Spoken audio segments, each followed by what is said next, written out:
Hi, Ian. Glad you're with us tonight.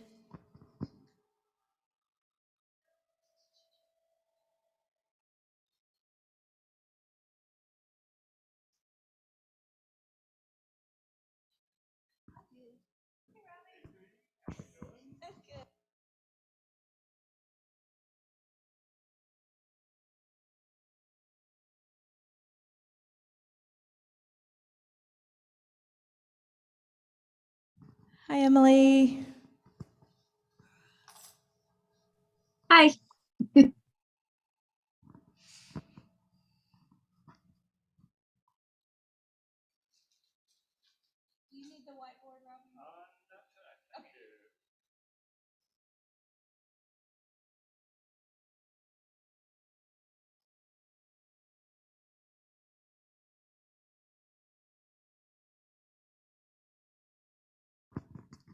Hi, Tara.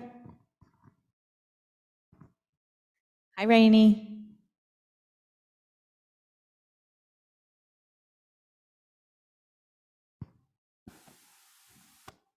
Good to see everybody.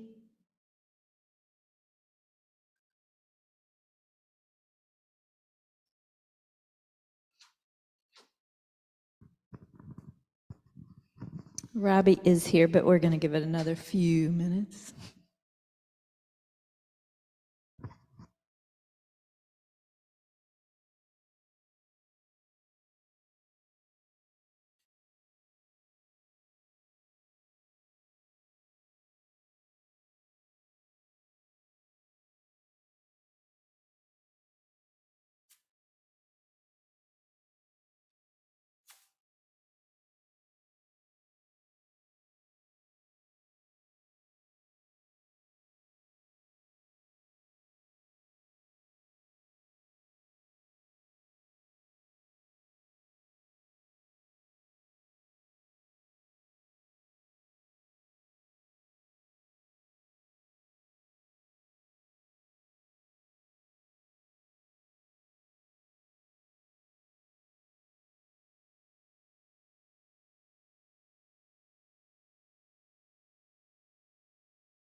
What you laughing about, Rainey?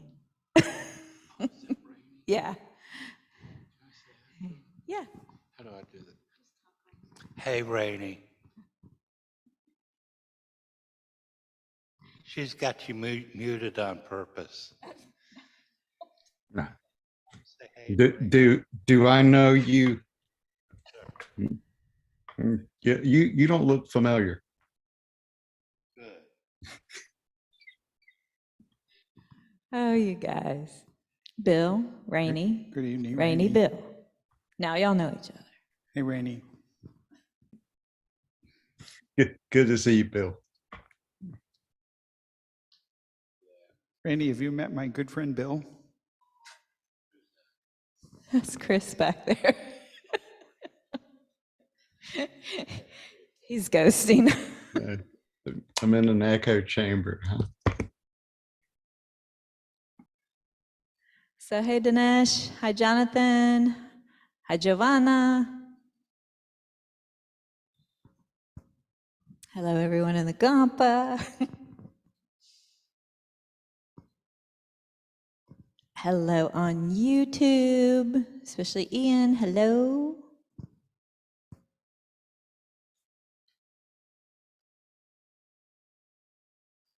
See, we have so much fun in the Kadampa. Y'all should come. Y'all should come in person. It's so much fun.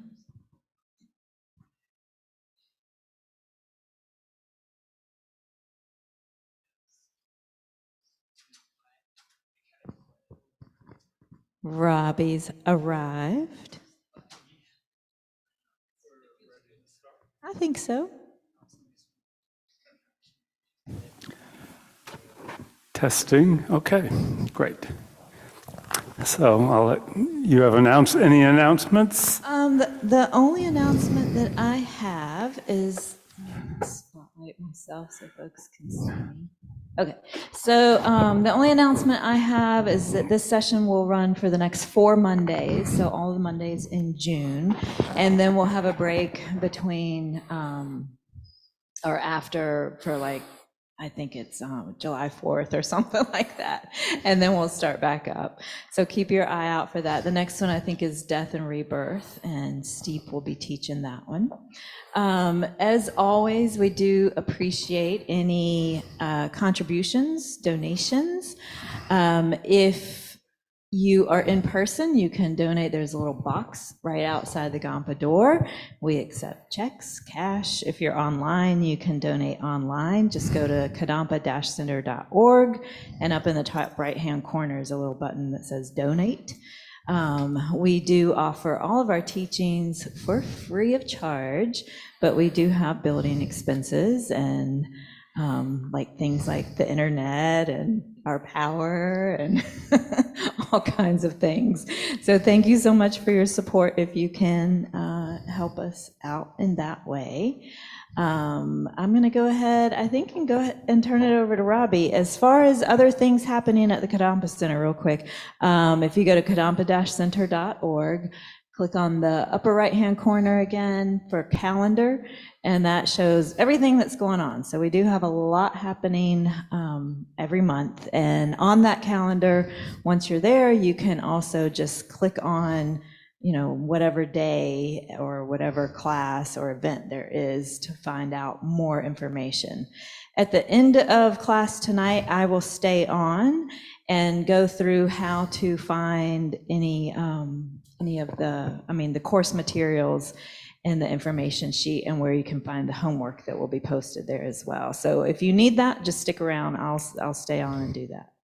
All right, now I'm going to go ahead and turn it over to Robbie. Thank you. Okay, thank you, Linda. Welcome, everyone.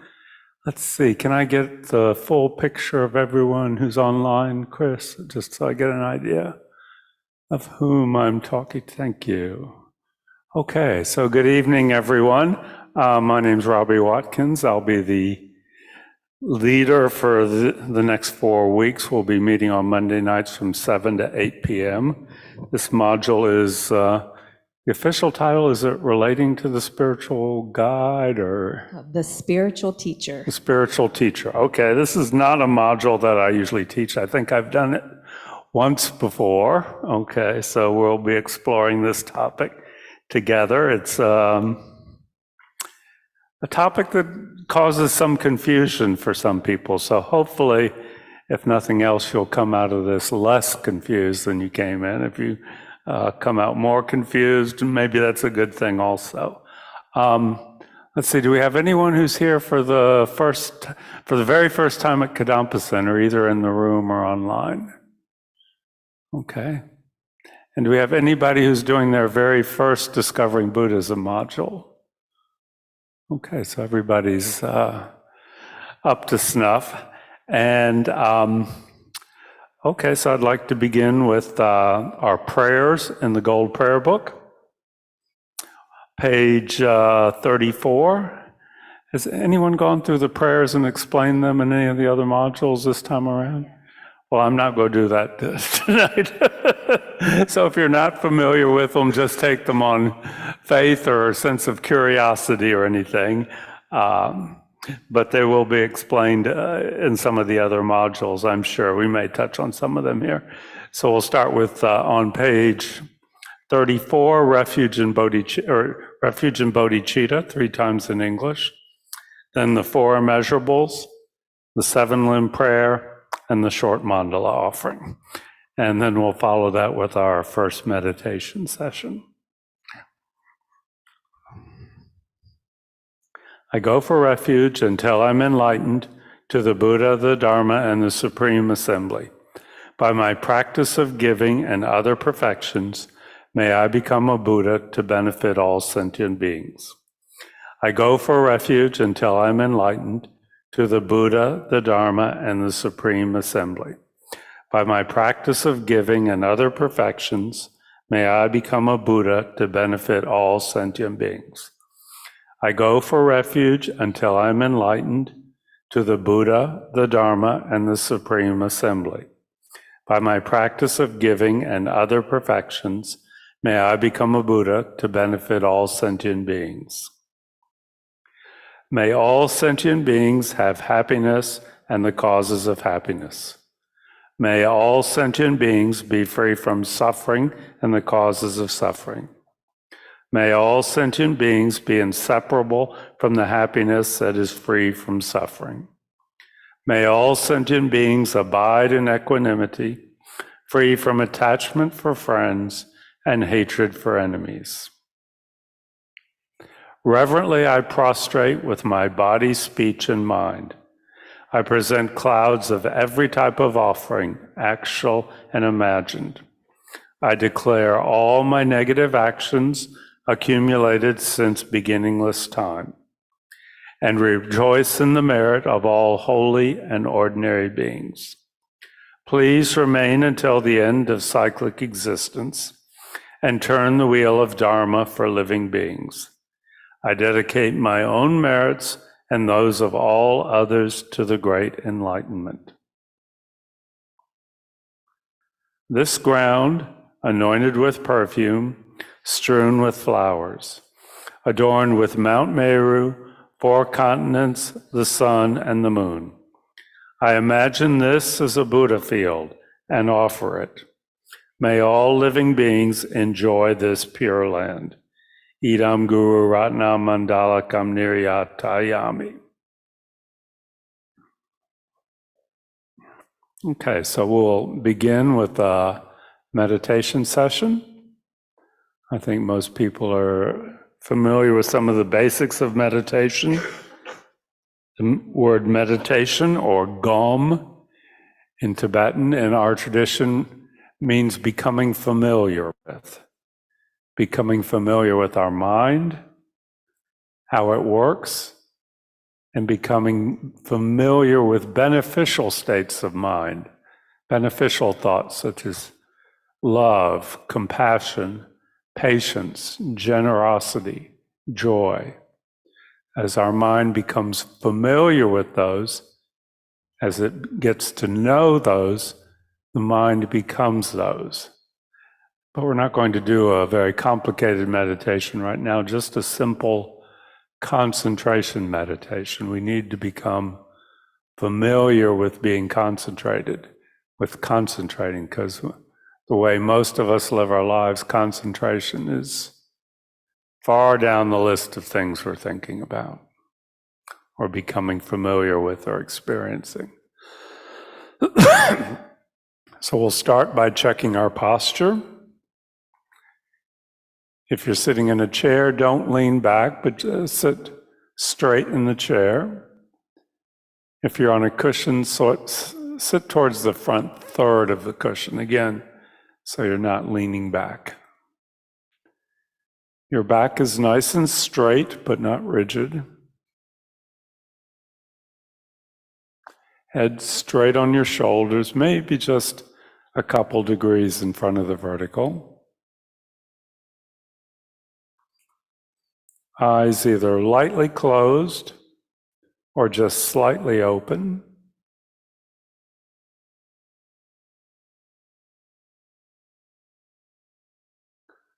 Mouth lightly closed, not clenched. Tongue on the hard palate behind our upper teeth.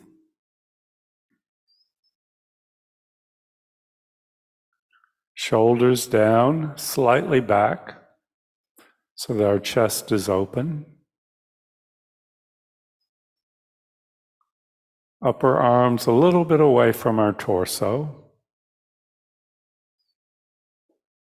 Hands in our lap, slightly below the level of the navel. Right on left with the thumbs touching. If we're sitting in a chair, our feet are flat on the floor, and it's fine to put a cushion underneath them if that helps. If we're on a cushion, our legs are in a position that we find comfortable. Half lotus, full lotus, just crossed, whatever. So take a moment, scan your body working from the top down. Identify any sources of tension or discomfort and address those now. The point of the posture is that it is stable and it maintains itself, so it's not a distraction during the meditation. It's not completely relaxed, but it's not tense either. It's a physical manifestation of alertness.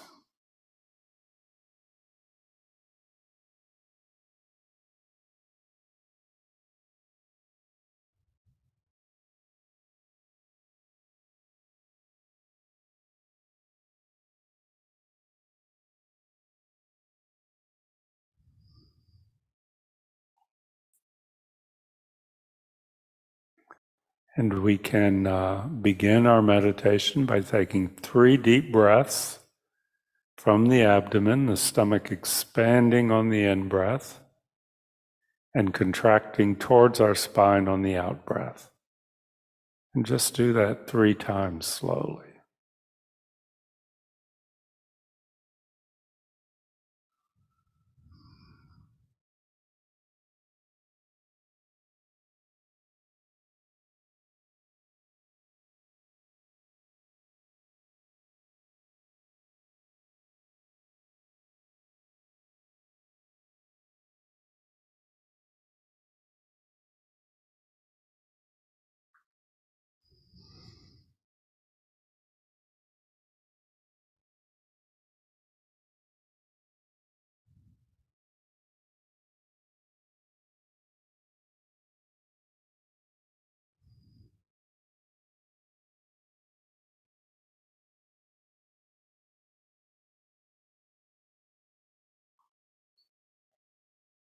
And now we allow our breathing to return to its normal pattern.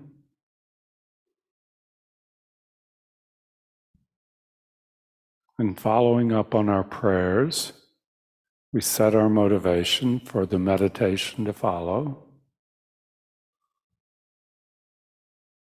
And whatever motivation has brought us here is fine. If it's just curiosity, that's great. If we just want a little bit of calm and quiet, that's fine. But the Buddha taught us that the most powerful motivation, the one that gives the most energy to our meditation, is what's called the bodhicitta motivation, which is the wish to become enlightened, to completely develop your qualities of wisdom and compassion, to become enlightened for the benefit of others. That's the bodhicitta motivation, the great mind. So we don't naturally think that way, but maybe it has to be a little bit effortful. Let's just see if we can generate a little bit of that motivation now.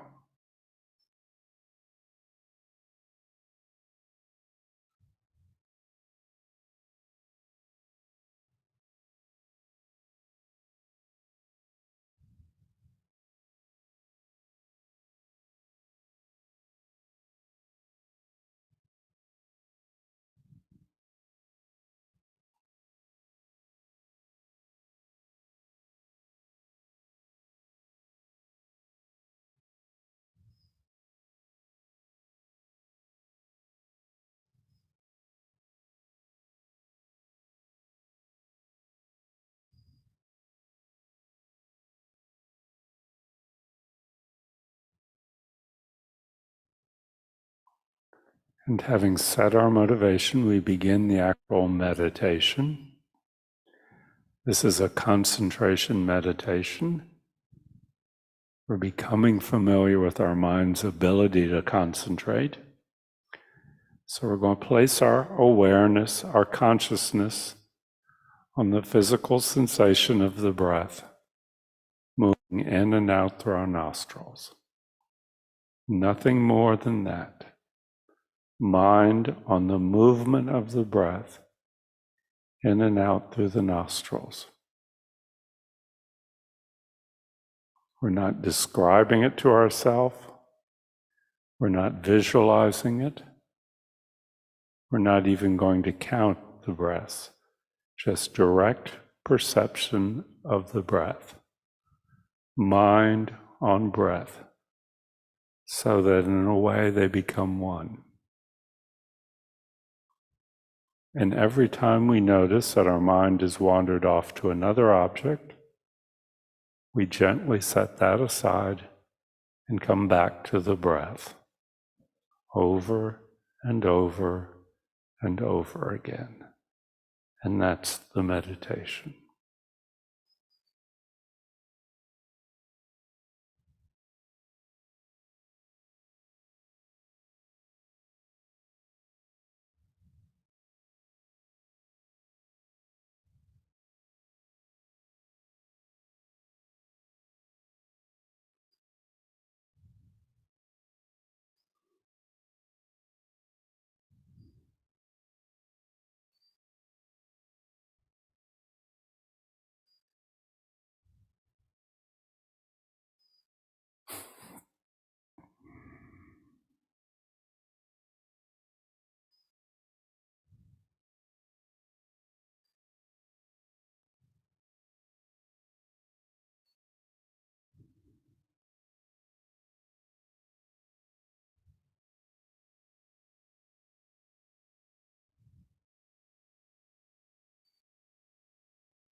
And we can end our meditation by doing a dedication. We acknowledge that we've done something positive by setting our motivation and observing our mind with alertness and clarity. And we understand that that has made a positive imprint on our consciousness. And we think, may this positive energy not be lost or dissipated, but may it ripen in the future in a way that benefits all living beings.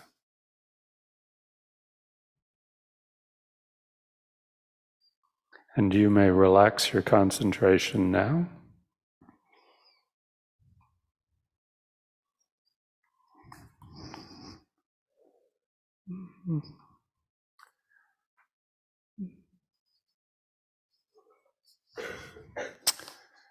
Okay, spiritual teacher.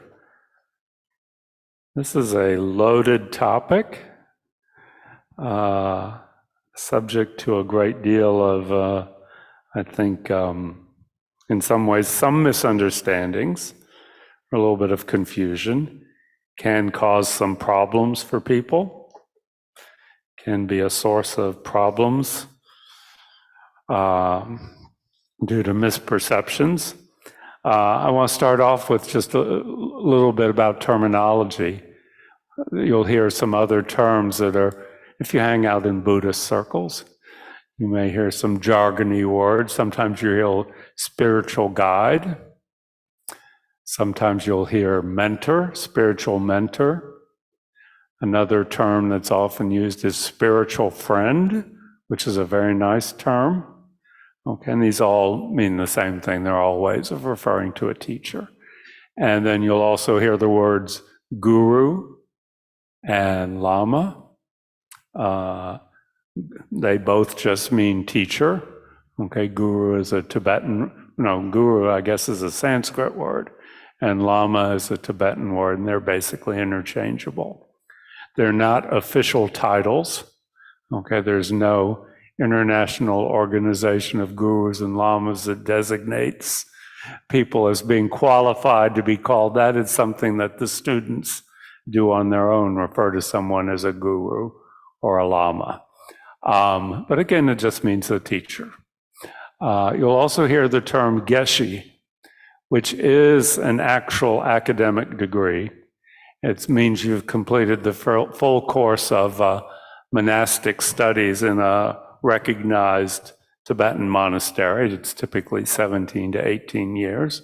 And we have Geshe Gelik here, and Geshe Sampo, both of whom have gone through the entire course of studies and passed their exams and have been felt to be intellectually and knowledge-wise qualified, and they're given the title of Geshe. Okay, so that's kind of like a PhD of Buddhist studies. A Geshe is not necessarily a teacher, and a teacher is not necessarily a Geshe. Okay, the Tibetan monk Lama Yeshe, whose picture is to the left of the Buddha. There, the big guy with the buck teeth and the big smile. He did not have a Geshe degree. He founded the FPMT and is considered the guru of many of the people who've been in the FPMT for a number of years. But he was kind of a renegade. He did not complete his Geshe degree. And then he had the audacity to start teaching Westerners, which was considered a little bit scandalous at the time, which was back in the 70s and the early 80s. And then he died in the mid 80s.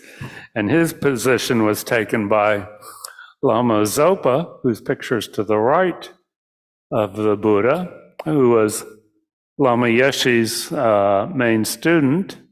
Lama Zopa has completed all the studies and everything, and he just died recently. But he was the spiritual director of the FPMT, the organization that we're part of after Lama Yeshe's death. And now Lama Zopa has died, and so we're not sure what's going to happen. We have a international board of directors that'll be making decisions for a while, and we'll see how things shake out from that. So that's some big changes at the international level in an organization. But that's the Geshe degree. And then there's kind of like a PhD summa cum laude, which is called the Lurumpa Geshe degree. And Geshe Geluk has the Lurumpa Geshe degree, which out of the hundreds in each class in the large Tibetan monasteries that have been reestablished in South India, there are only a handful of people who get the Geshe Lurumpa degree. So it's quite an honor and a very special thing to have a Geshe Lurumpa degree here. So those are terms you'll hear, but we're just going to stick with the plain, simple one of teacher. And it's interesting, if you look at the Lamrim, which is the series of steps on the path to enlightenment that most of the teachings here, or all of the teachings here at Kadampa Center are based on. Sometimes the information on the relationship of the student and the teacher is placed at the very beginning. It's considered so foundational to everything that's followed that everything has to be built on that. And then sometimes it's placed at the very end in different versions of the Lamrim because it's considered so complex and such a loaded subject that you really need to be prepared, have gone through everything else before you really can understand what a true student-teacher relationship is about. We're dealing with, this was developed in the Tibetan monasteries where the lamas, the gurus were there all the time. The students had a personal relationship with them. The teachers in the monasteries were and still are financially responsible for feeding and housing their students. So it's a very close relationship between the students and the teachers, the way it was initially developed and still continues in these large monasteries in South India like Saramay and Sarajay. That's not the life for most of us, okay? We don't have that one-on-one, 24/7 or, 20 hours 7, because they all live in a house together. Students live in a building with their teacher, so that it's a very close relationship. So as it's come to the West, it's definitely changing. Okay. Tibetan Buddhism has been accused by many others of putting too much emphasis on this relationship. Sometimes it's been accused of developing personality cults around various teachers. Sometimes it's been the term Lamaism has been used in somewhat a derogatory description of Tibetan Buddhism, in that the whole emphasis on the relationship with the teacher is felt to be somewhat problematic at times. And it definitely can be, okay? Even in the West, we've had, and I'm not going to go into this, but you have examples of people who may have chosen teachers who weren't really appropriate, or have expected more from the relationship than was realistic, or not related to the teacher in a healthy manner.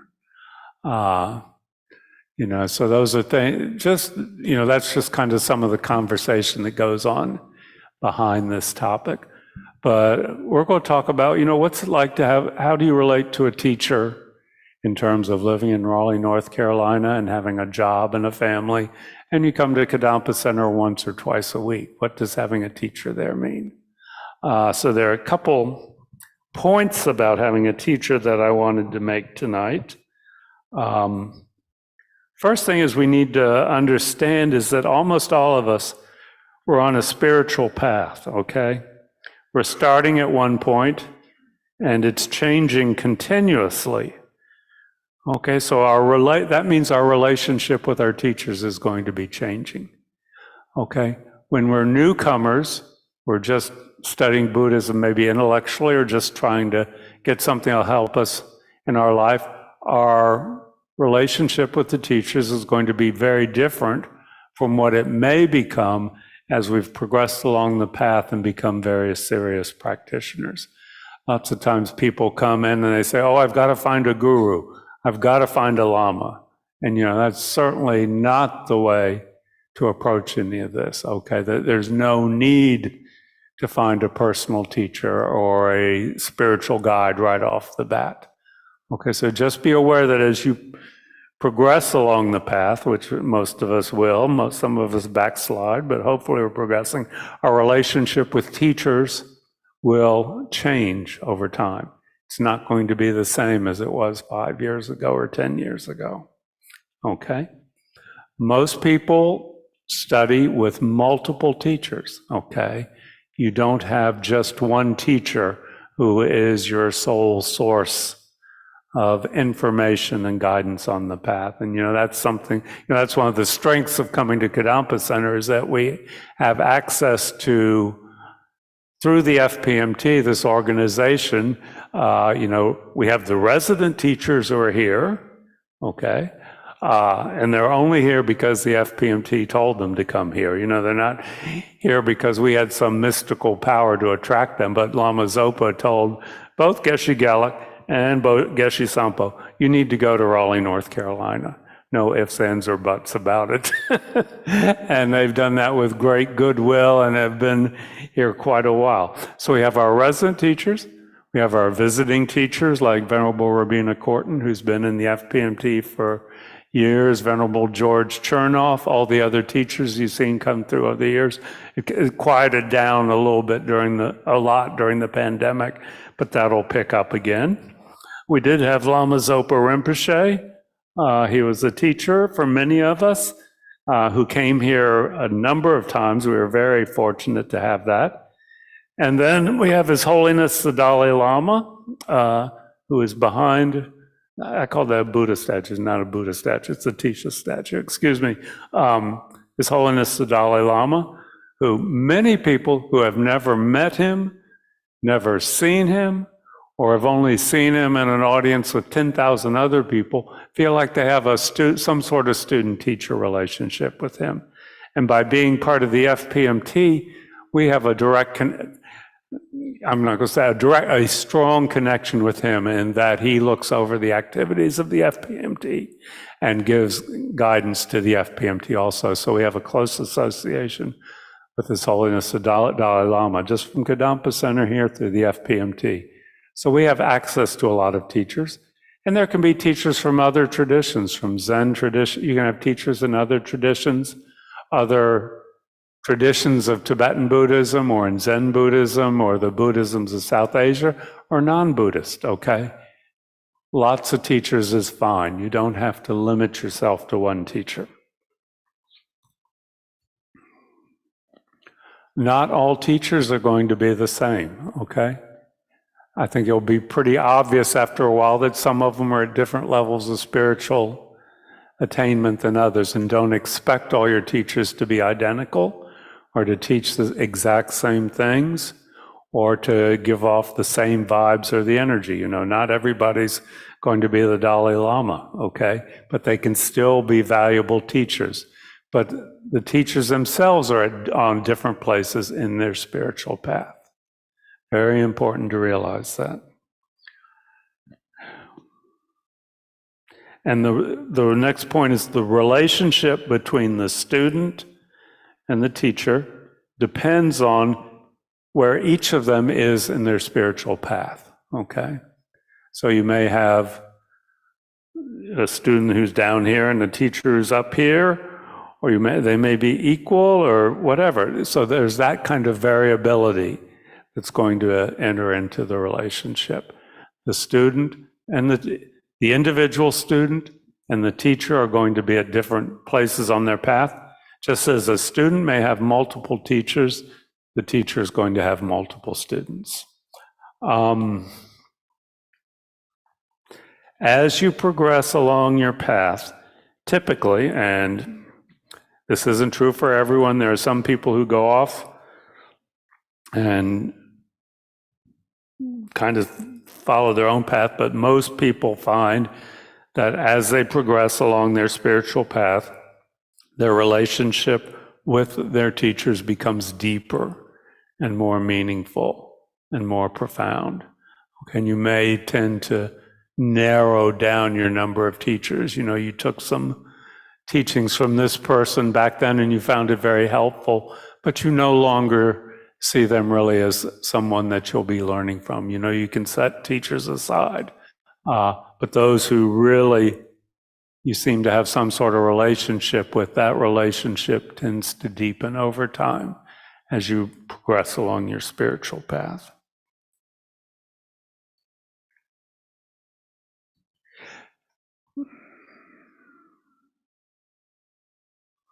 And it's important to realize that the teacher is going to have different relationships with their various students. Okay, it's not going to be identical. And sometimes this leads to, you know, in a closed or kind of closed, sometimes there can be some jealousy. Some people seem closer to the teachers than others. Some people say, you know, this was, you know, with Lama Zopa Rinpoche, every center wanted him to come to their center. And, you know, when he comes to a center, you know, people descend from all around the world on that center, and everybody wanted to get a private interview with him. And everybody wanted to have a meal with him, and it wasn't possible. And you could see people getting a little bit, you know, a little bit envious about the way that was working out. Just accept that. The relationship is not going to be the same for every student. So those are just some general points to keep in mind as we talk about this topic. Any questions or comments at this point? Either in the room or online? I have one, Robbie. Okay. Can you speak a little bit towards lay teachers like yourself, or even, excuse me, Don Hendrick, you know, other teachers? I'm going to talk about, Okay. talk about different types of teachers, Okay. yeah, and that's the next topic. Any other comments or questions? If anyone has anything in here, we'll ask you to speak in the microphone. Any questions? Do you have a question? No? Okay, so, yeah, so that leads, there are many different types of teachers, and we need to, it's good to be clear on that. And the first teacher is what we could call, the first type is just what we could call a professor teacher. If you, in college, if you take a comparative religions course, or you take it may be an introduction to Buddhism in an academic environment, where they are just conveying knowledge, information about Buddhism. They may, without being a practicing Buddhist themselves necessarily, without having any deep spiritual insight into the material, not having a personal experience of it, but they convey the information. Okay, and that's typically what we get in a comparative religion class, and that is a teacher. Okay, that is someone who has taught you something, someone who knows more than you about a particular subject and has shared that with you.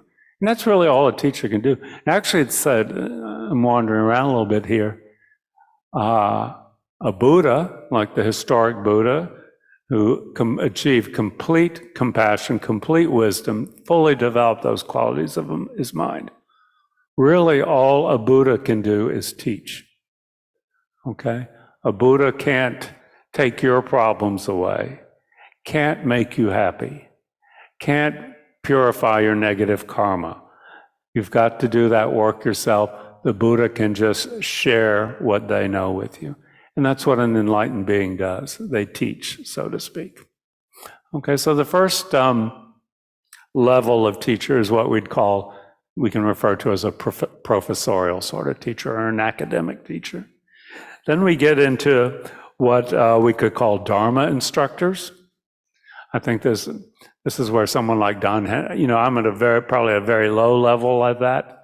Don Hendrick is a much higher level. This is someone who knows the teachings of the Buddha, the Dharma, as they're referred to. The word Dharma refers to the teachings of the Buddha. Anybody know what the word Dharma actually means, the literal meaning of it? Well, that's how we use it in that sense, but it has a more specific meaning.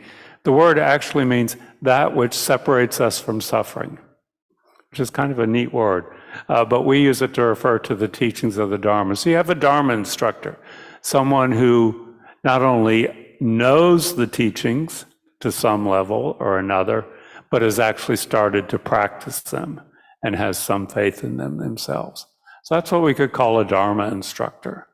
And that's how most of the Westerners who come and teach here would fall into that category. I think they'd be perfectly content being referred to as a Dharma instructor. Okay, so that's the next level. Then we also have what's called meditation instructors. And sometimes you have meditation instructors who know almost nothing about the Dharma, okay, about the actual teachings of the Buddha, but they have a very personal, deep understanding of what meditation is, how to work with their minds. Sometimes you have Dharma instructors who are not good meditation instructors, and I don't think I'm criticizing her, but Venerable Robina says she's a terrible meditator. And you notice her teachings, there's not a lot of meditation. She is giving you Dharma without a lot of meditation. Some teachers combine both, but some specialize in one or the other. So you can have, particularly find it, you'll also have meditation instructors from other traditions commonly, or from Hinduism or other thing. Meditation is widespread, and you can learn about meditation from many sources. It doesn't have to be from a card-carrying Tibetan Buddhism. Okay, so you can have a Dharma instructor, and then you get into the level of really what we start to call spiritual mentors. And this is really kind of where you get to something more serious. And this is where I would put someone like Geshe Gelik or Geshe Sampo.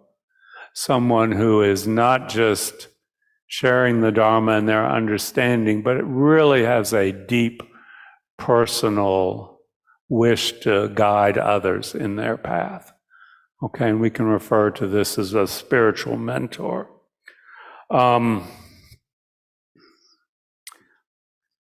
Another type of teacher we'll encounter is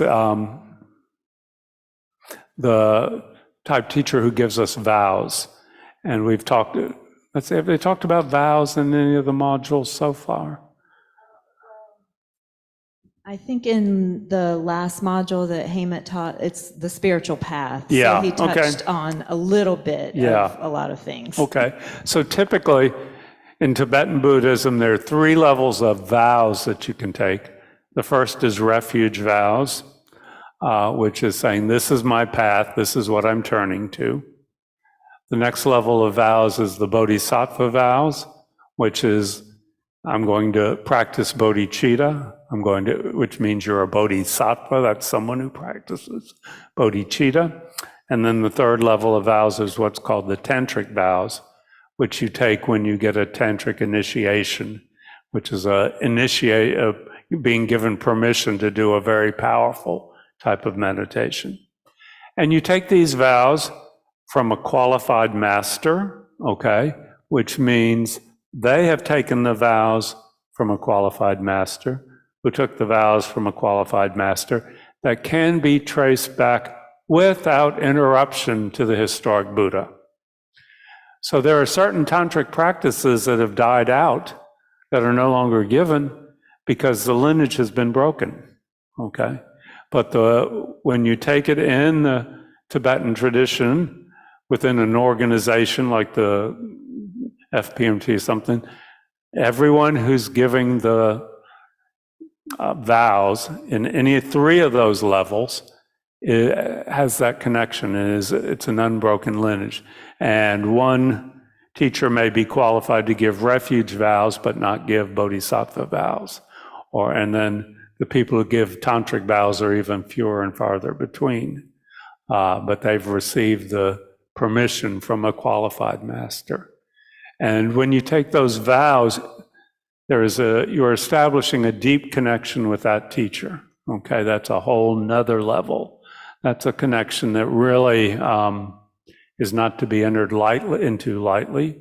You shouldn't take vows from someone just willy-nilly.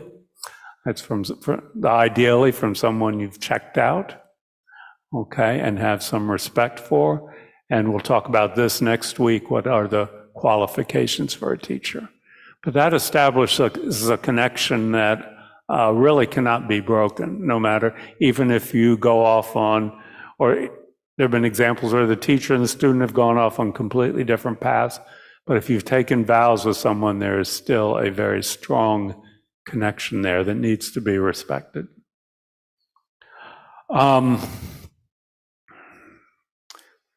Next level is specifically the tantric masters. This is someone that you take tantric vows from, and that's not the subject of this module. That's the subject of the last module. Again, that is a whole nother level beyond the level of vows. And this is when you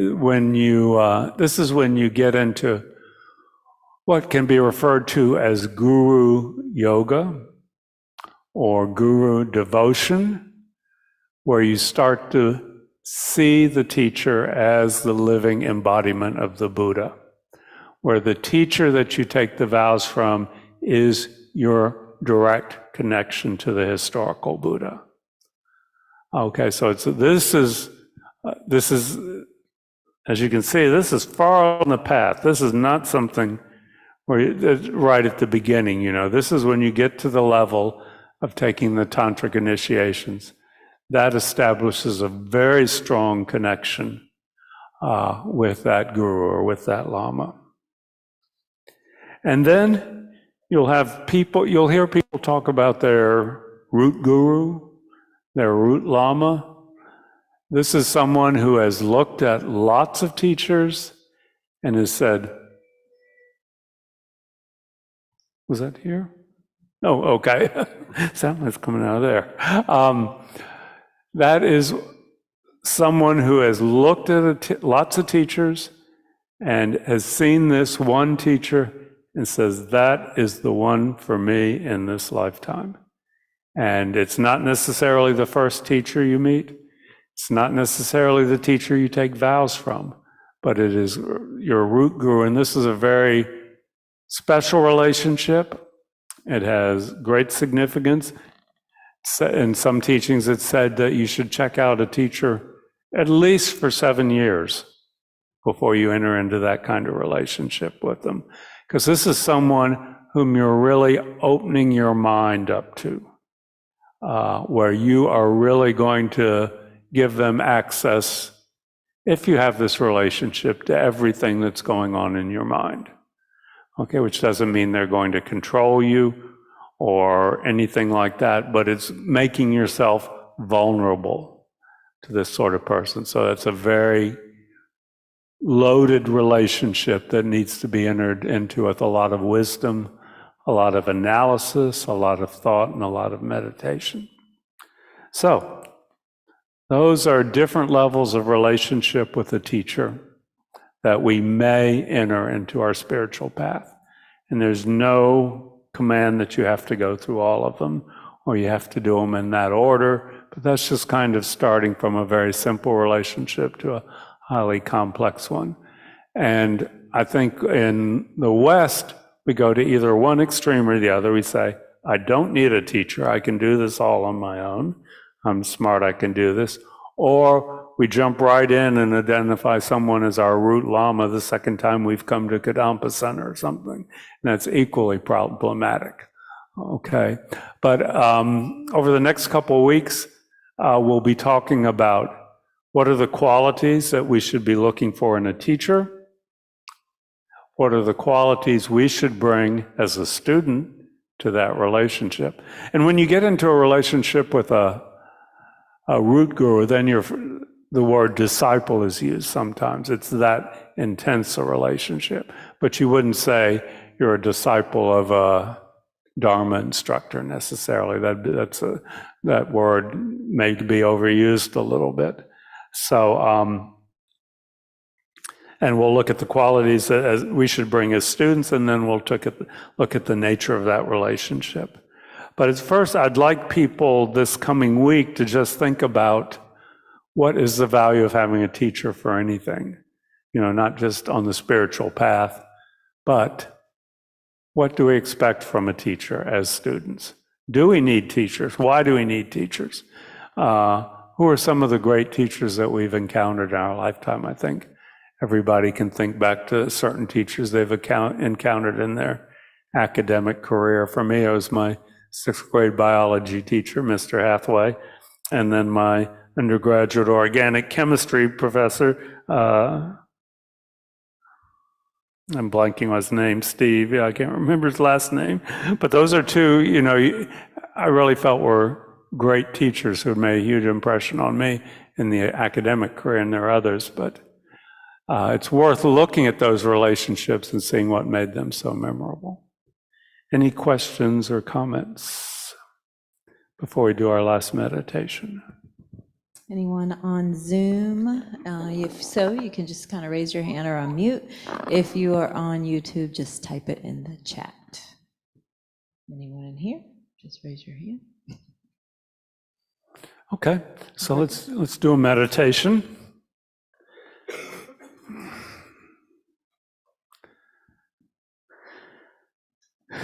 Begin by establishing your posture. I think you're familiar with it now. I'm not going to go through all that.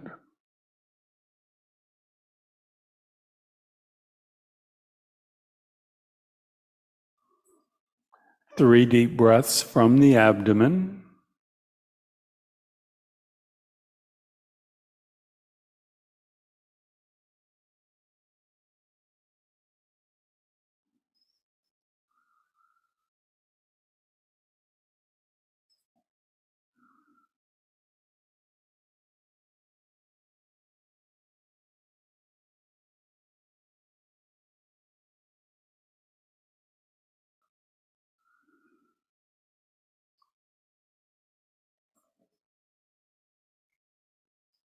Set your motivation.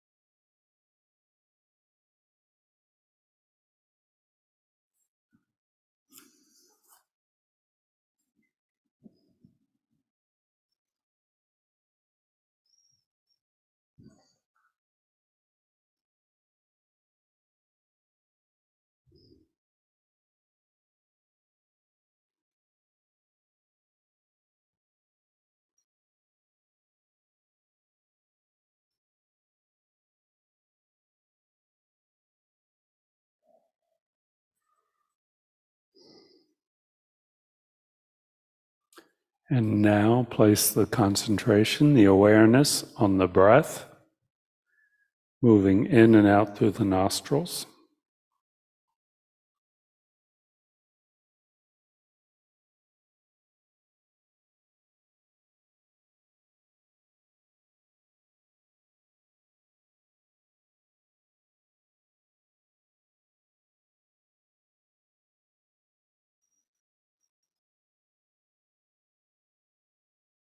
And every time the mind wanders off, just bring it back.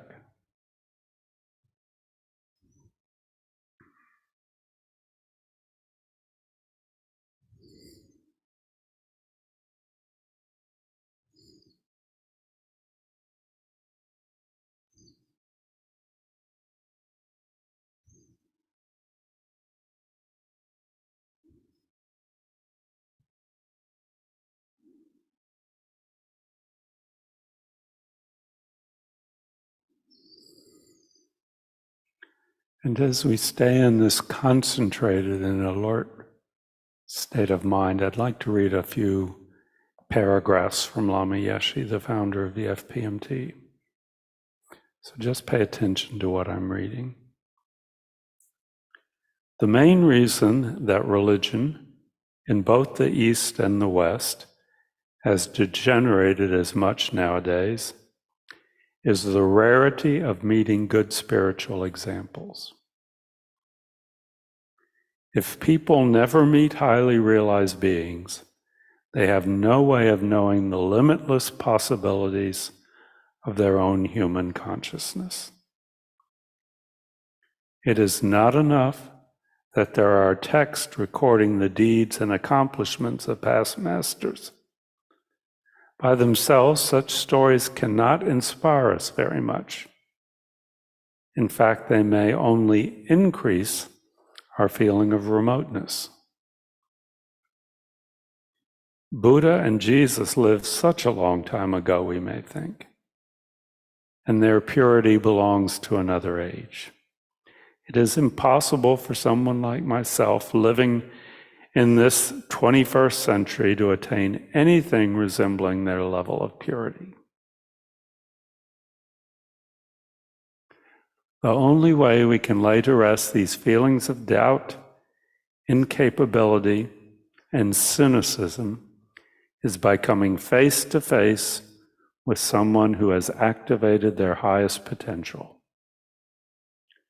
Only then do we have an example of purity and spiritual evolution we can actually see and relate to ourselves. Thus, the outer guru is of utmost importance. By outer guru, he's referring to the living human being. The inner guru is our own realization of the same qualities in our own mind. The outer guru is the living teacher.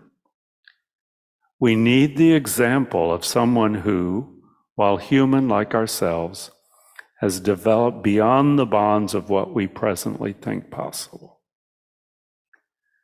When we see someone who has reached beyond selfishness, who has transcended the petty concerns of this world while still living in the world, who speaks and acts from intuitive wisdom, and who is truly dedicated to the welfare of others, then we can have faith and conviction that these attainments are possible for ourselves as well.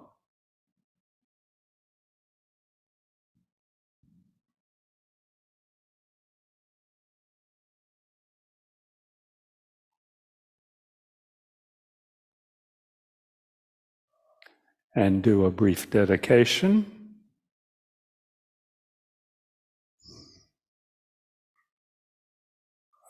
And you may relax your concentration.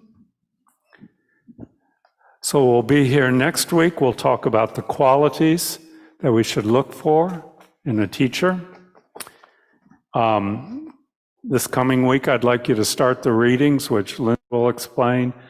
The readings do not parallel exactly what I've been teaching or talking about, so don't be bothered by that. If you haven't done so already, establish a meditation spot at home. Do a little bit of concentration meditation every day.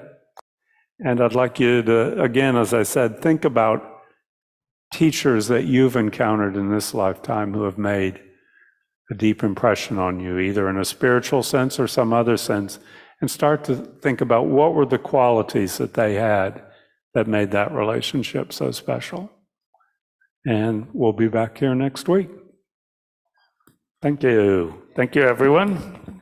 Thank you, Robbie. All right, so as I mentioned, I will stick around on Zoom. If you're in the Kadampa and you need to look and see how to access course materials, you can actually just come up and gather around my laptop. I think most of you probably know. But anyway, if you want to stick around on Zoom or YouTube, I'll go through that real quick. All right, so I'm going to share my screen with the Kadampa Center website. Thank you, Robbie. We'll see you next week.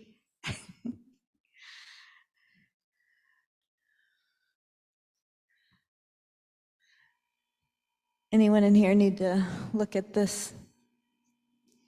Okay. I figured. Okay. Yeah, so I think it's maybe just a few folks on Zoom. All right, so what we'll do is take a look here. Sorry, I'm trying to get my, there we go. Okay. So you'll come to kadampa-center.org, and then you're going to do a /user,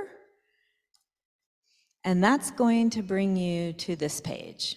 Okay, and oh, it looks like, yeah, I need to log out. Hang on one second. I was already logged in. All right, so kadampa-center.org/user.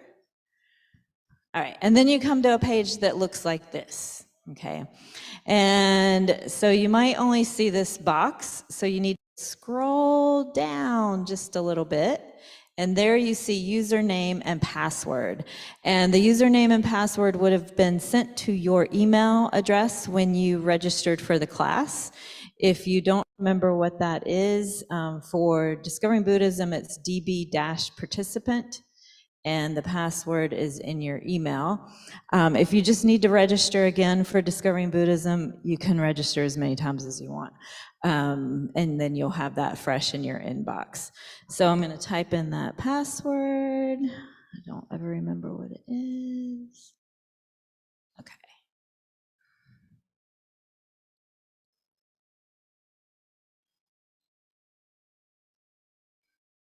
Oops. Hopefully I typed that in right. All right, and then, oh yeah, I typed it in wrong. Hang on. Okay.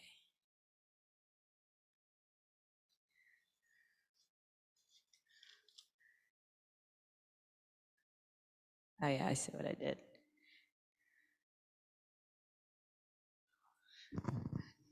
All right. There we go. Okay. So it's db-participant is username, password is in your email once you register for the class, and then that brings you to this page, Discovering Buddhism Course Materials 2023-2024. And here you'll see I just add the next module at the top. So we've already done 1, 2, 3, 4. Here's a spiritual teacher. This first line is the information page. The second line says homework, but it's not live yet because I haven't posted it yet. And so on that first page, the information page, you'll see information about the instructor, you'll see how to contact me, access to the course materials, just an overview of the classes and the dates and how to participate in class. The online readings, and all these blue, of course, are hyperlinks that will take you to these places. So the online readings are here, so you would click on that. The books are listed here if you want to continue the reading with the books. How to donate to class is here. There's all different ways to donate. I'm going to go ahead and click on the online readings here. And that takes you to Discovering Buddhism at Home. This is subject to Area 4, the spiritual teacher, and it has all the readings here. All right. And if you are working towards obtaining a Discovering Buddhism certificate, and that would be issued through the FPMT. So Kadampa Center does not issue those certificates. If you are working towards that, please read through all of this information. There's a lot. And again, Kadampa Center does not issue those. So you need to work through the FPMT if you are interested in earning a Discovering Buddhism certificate. You receive a certificate of achievement through the FPMT for each module. And then if you complete all 14 modules, you get the full Discovering Buddhism completion certificate. I will warn you that module 14 is a special integration experience module, and there are lots and lots of mantra practices, prostration practices, retreats, and so on and so forth. So this module does take a while to complete, so it's important that if this is something you want to do, start now. If you have any questions about that, I can try to help answer those questions, but again, it's really through the FPMT. And there's information here about setting up an account to log into the FPMT Online Learning Center. All right, so any questions about that? Emily, Nate, Margaret, Catherine, any questions? Okay. All right, Yes, Linda, could I talk to you after the class for about 2 minutes? It's Sure. a, Mhm. thank you. Yep. All right, so I'll go ahead and close it then. I did see the letter you sent to Geshe-la. It arrived today, so I'll make sure he gets that. Thank you. All right, so Margaret, just stay on, and everybody else can sign off, and I will stop the recording on Zoom. Thanks, everyone. Bye. Thank you. We'll see you next week. Good night. Good night.